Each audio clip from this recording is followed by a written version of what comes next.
Hey y'all, this is Cindy. I'm the Tireless Tangler, and you've arrived at day 65 of the 100 Days of Zentangle Project 2019. Today's tangle is called Floria. It is by CZT Bunny Wright. I will let you go to Tangle Patterns and read about that if you would like. It's really interesting, especially because it has to do with opera, and so that interests me. So, but I'm going to let you guys figure that out, and I'm going to stick with this tangle. Now, it is a floral, organic type tangle, but is based on a square, or a diamond, I suppose, if you will. You then take each one and make sort of a hat or petally shape. When I first saw it, I thought it looked like a chef's hat.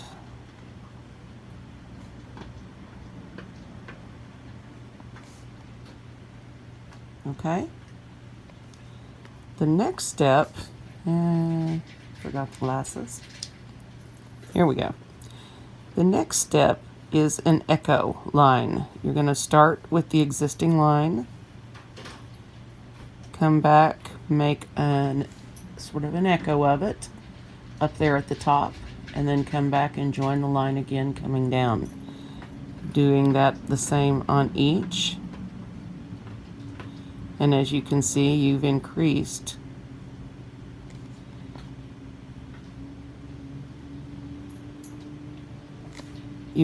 your petal length, if you will. Now in the step out, Bunny has this square in the center, or diamond, divided with 4 little orbs or pearls, perps. Pick one. Honestly, I'm not sure anymore what the difference is. I think perfs are the little ones. Pearls are dependent on how you are shading them. Anyway, so you black in the spots around the little circles in the middle. And the last step is, and you guys will know I like this one, to add in your little petal looking lines.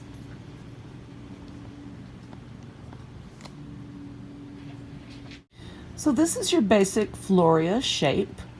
Of course, embellishments come to mind. The first thing I want to do is black and sparkle these edges.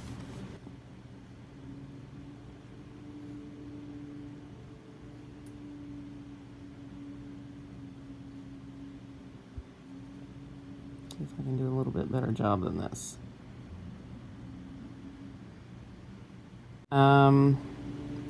So other things we can do with this. I'm still in love with my little diamond thing from the other day. So what if we use this in this way? Now we've lost the true pattern, and I'm fairly certain this is probably another one. But it's the same concept. And in keeping with the Zentangle and no mistakes and very few rules and all of that philosophy,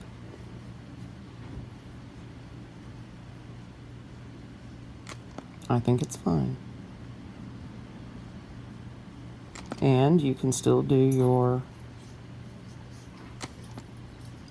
little echo line up here.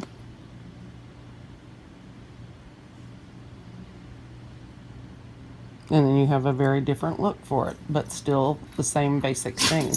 And I'm sure that with the henna drum finish, it'll work. Whoops, that wasn't very good.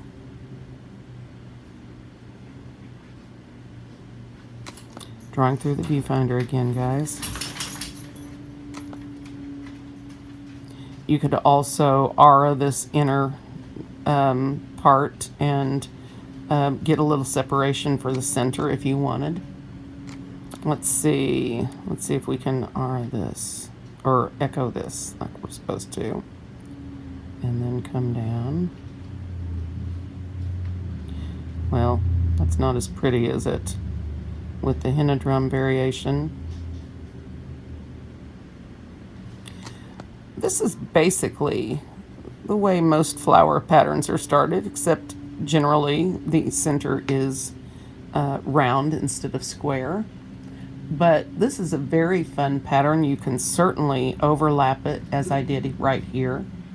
The embellishing possibilities are remarkable here.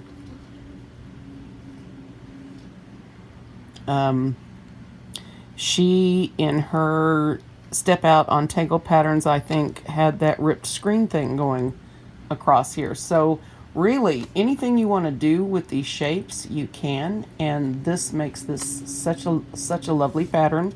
It's by CZT Bunny Wright, and let's put it in the pattern.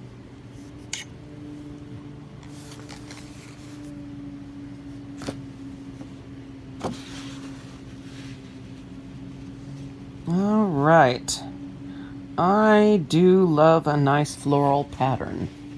So we are going to see what we can fit in right here.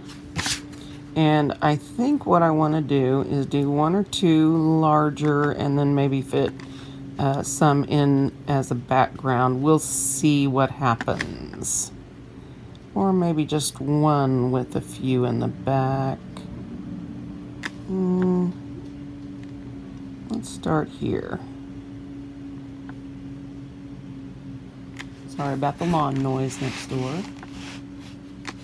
It seems always something. I'm going to keep this first one.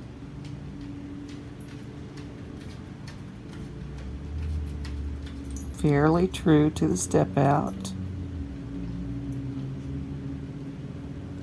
Adding my echo lines.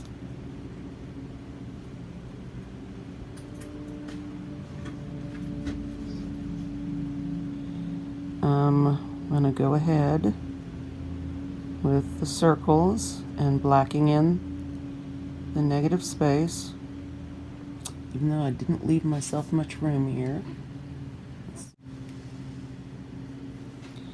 I do like that look.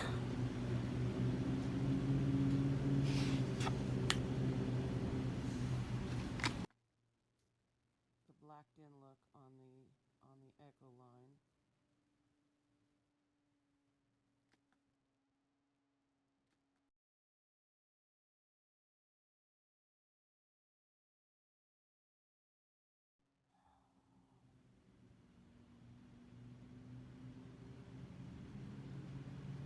Better lights on my first list of things, right after my other first list of things. One has a short and one is not nearly bright enough. There we go. Just one more final touch.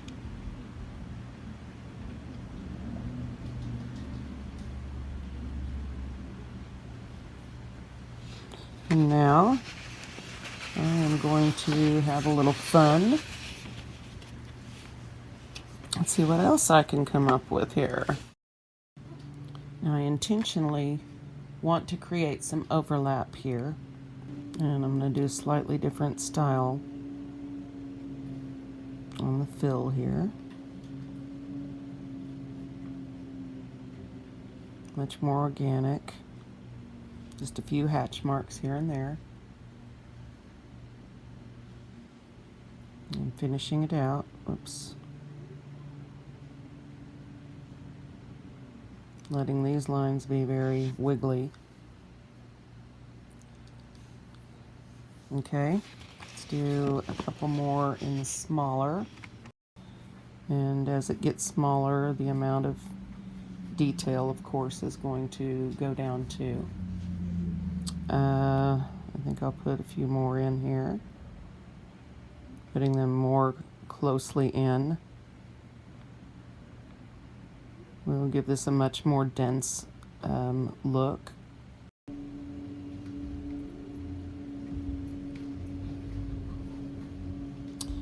And I think any extra area I have, I just might draw lines, hatch lines through to sort of set it off from the flowers shapes. It gets pretty busy in here.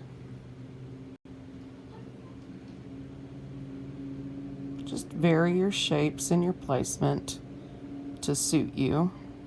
Sometimes it'll just be the hint, and that's okay.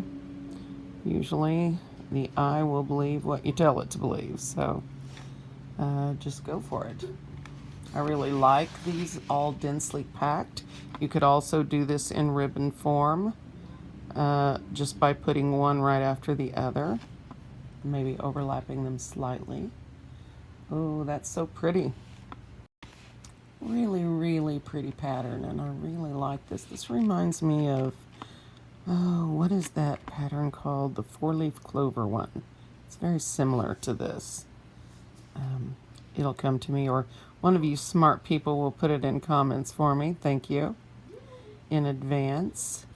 All right, so for shading, I'm going to start with my big ones. This will be the same concept as when you put printemps in a great big pile. Sort of start around the big ones, wherever you want the focal point to be. And even though you're shading over your pretty flowers here, go ahead and do it. It will really emphasize the pattern. Now, where I have any hatched lines, I'm going to go in there and go ahead and darken those. And if I have bigger ones, I might just add a tiny bit of graphite right around the center point, like so. I could draw these. I could draw these a lot if I had a big space. Yeah, I could definitely draw these down the margin. What do you guys think? Okay, that's day 65. This is Floria by CZT Bunny Wright. I thank you so much for joining me. Please stay with me tomorrow, and we will have day 66. I'll see you then.